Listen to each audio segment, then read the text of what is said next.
Hi everybody, I'm in a cold Northumberland field at the moment. There's actually snow on the ground. The wind seems to have died down after the big storm that's been blown through the country.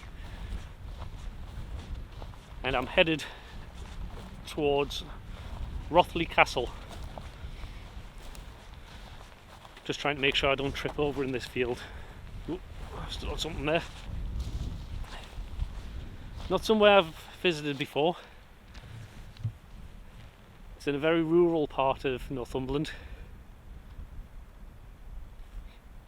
Not totally out the way, but it is a bit of a walk across the field, which I'm hoping I'm going the right way at the moment. So I'm just going to keep plodding on and try and get to the castle. It's somewhere in the distance. I can't quite see it at the moment. Great thing is, although it's been a bit windy, there's no cloud in the sky and the moon's not up, so it should make for some great skies tonight. Venus was shining very brightly before, so hopefully we should be able to get something good.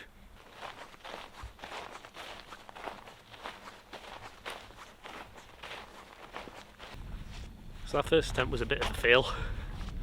I got halfway across the field and there was a fence right across it. So instead of trying to walk the fence and trying to figure out if there was a way through it, I went back to the car, which gave me a chance to warm my fingers up because they're absolutely freezing, even with the gloves on. I actually feel better without the gloves on for some reason. That's weird. But I've driven a bit further down the road and there's a public bridleway that leads down to Rothley, which goes past the castle as well. So I'm just walking down there. I think it's about half a mile, and I think there's a cut across the field to get to the actual castle. So that one bright star in the sky is Venus. It's really bright tonight. It just shows how clear the sky is and how dark it is up here. Because normally I can't get anything on this camera in the dark. So as I was walking along, I saw all these puddles.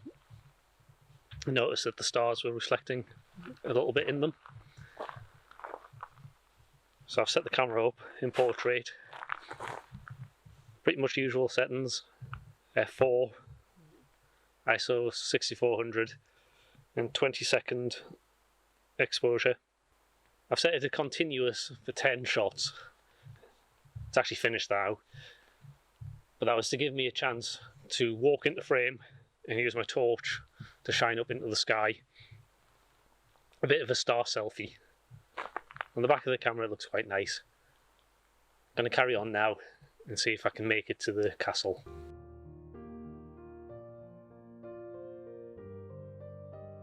So I finally made it up to the castle. It took a bit longer than I expected, and the last part of it was uphill. That's quite worn me out. It was pointed out to me by a friend that in my last video I talked about the microphone and I said that it had a windsock on it. Well, for his benefit, its actual name is a dead cat. Although my microphone's so small, it's more like a cat's paw. So just to set things right for him. So I'm going to set up on the castle now. I'm going to try for the usual castle stars, light paint if necessary. Do the 10 shots, merge them as usual. That seems to get good results. One thing I might try as well is a time-lapse video. This camera has it built in that you can just set how long you want the video to be, and it'll start taking the pictures and work it all out for you. So I think I'll give that a try as well. So I'm just catching my breath at the moment. I think it'll be time to get to work. It's going to take a while to do the time lapse, I think. Even just for a few seconds. Might just be 20-30 seconds overall the video. But that could take a while to capture. I was hoping to go a bit further along the road as well after this, to a place called Codger Fort. It was built at the same time by the same people that built Rothley Castle. It's actually all part of the Wallington estate. It was built quite late on, I think the 18th century, 19th century, something like that. Don't know the exact dates, I'm not much of a history buff. And then I was also hoping to get up to Fontburn Reservoir. There's a nice overflow. I'm not sure the technical term for it, but it's one of those ones, it's a big circle and all the water falls into it. So I better get on with this before the moon comes up and starts casting too much light. There's the central tower. There's a couple of smaller towers to either side and just a little bit of a wall between them. Most of it's gone now.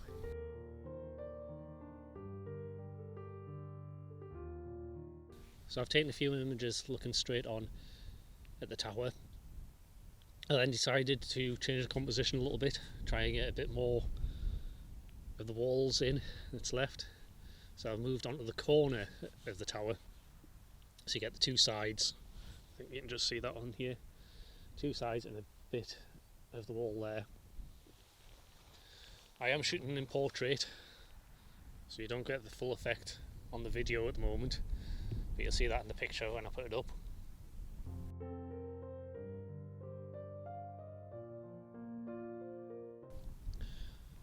What was quite nice to see was when I moved position, an owl took off from one of the towers.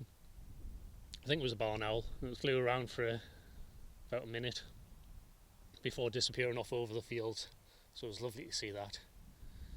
I don't think I caught it on camera, but there was a shooting star as well. So all in all, this has turned out to be a great location and a lovely night.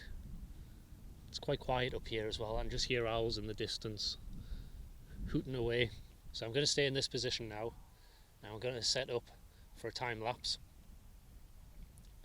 Not something I've done before, so it's a bit of a learning curve, and hopefully it'll turn out nice.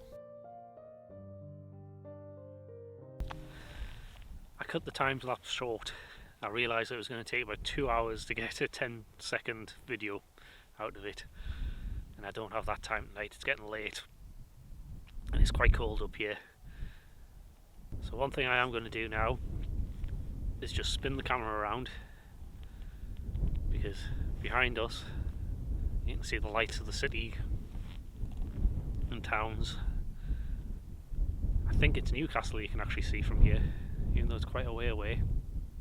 So I'm going to get a shot of the lights as a contrast to what I've been getting here.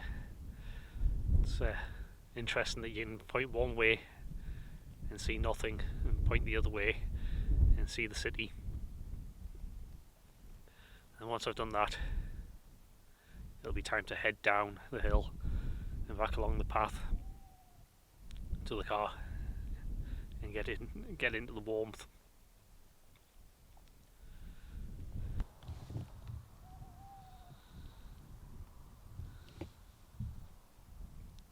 So there it is, the city lights.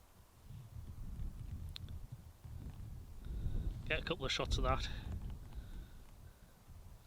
and hopefully it'll make a nice picture. But if not, I'm not too worried, because I've got some pretty nice pictures of the castle. So the final image of the city wasn't all that great on the back of the camera, so not too fussed about that. Not what I came out here to get. So all in all, that was a pretty good night. It was worth getting tired out and freezing cold, walking all that way, even the climb up the hill. A little bit disappointed about the time lapse, but I just couldn't spend, I think it was going to be 2 hours taking the video, and it was just getting too cold up there. But now, got my coffee, so I warmed up a little bit, so it's time to get home now. So thanks for watching, and I hope you come back next time.